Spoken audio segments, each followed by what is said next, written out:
उत्तर प्रदेश में नगर निकाय चुनाव को लेकर चर्चाएं जोरों पर है। हर एक पार्टी अपने अपने बड़े नेताओं को जनता के बीच प्रचार प्रसार के लिए उतार रही है और साथ ही साथ वो सभी बड़े ऐलान करते नजर आ रहे हैं। जहां पर एक तरफ सपा पार्टी से डिम्पल शिवपाल, आदित्य यादव और साथ ही साथ अखिलेश यादव प्रचार प्रसार का कमान संभाल चुके हैं, तो दूसरी तरफ बीजेपी की तरफ से योगी आदित्यनाथ, केशव प्रसाद मौर्य, ब्रजेश पाठक जैसे शानदार नेता जमीनी स्तर पर यहां पर उतर चुके हैं। लेकिन अगर देखा जाए अपर्णा यादव को लेकर, जी हाँ, सवाल अपर्णा यादव को लेकर हर बार रहता है कि अपर्णा यादव को लेकर 2022 की विधानसभा चुनाव में भी कयास लगाए गए थे कि इनको टिकट मिलेगा, एमएलसी चुनाव में भी कयास लगाए गए थे।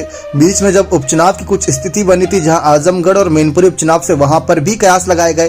फिर इसके बाद लखनऊ की मेयर सीट तो मानो ऐसा लग ही रहा था कि उनको आगे कर ही दिया जाएगा, लेकिन वहां पर भी बड़ा झटका लगता नजर आया, उनको आगे नहीं किया और इस पर अपर्णा यादव नाराजगी भी नहीं जता रही है। लेकिन सबसे बड़ी बात है योगी आदित्यनाथ की नीति को लेकर। जी आखिर भारतीय जनता पार्टी और योगी आदित्यनाथ सरकार की नीति क्या रहती है?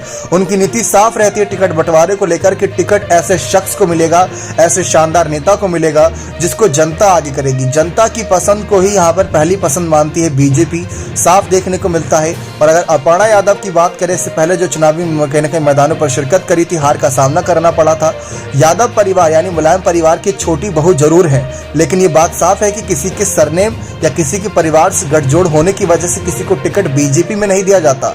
कुछ सीटों पर भले ही ऐसा देखने को मिला हो जहां टिकट दिया गया हो, लेकिन ऐसा कतई नहीं होने वाला कि जो कोई विपक्षी पार्टी से आया और तुरंत ही उसको टिकट मिल जाए सिर्फ उसके नाम और ओहदे की वजह से। उसको मेहनत करनी होगी, जमीनी स्तर पर अपने आप को दिखाना होगा। इसी वजह से अपर्णा यादव बिना चुनाव के भी जनता के बीच सक्रिय रहती, कभी जागरण में, कभी किसी स्कूल प्रोग्राम में, तो कभी किसी बड़े समारोह में जहां पर जनता उन्हें बुलाती है, जहां पर जनता का प्यार पाती है, वहां पहुंच जाती है। तो योगी आदित्यनाथ सरकार की नीति साफ है कि परिवारवाद पार्टी में नहीं चलेगा, सरनेम की राजनीति पार्टी में नहीं चलेगी।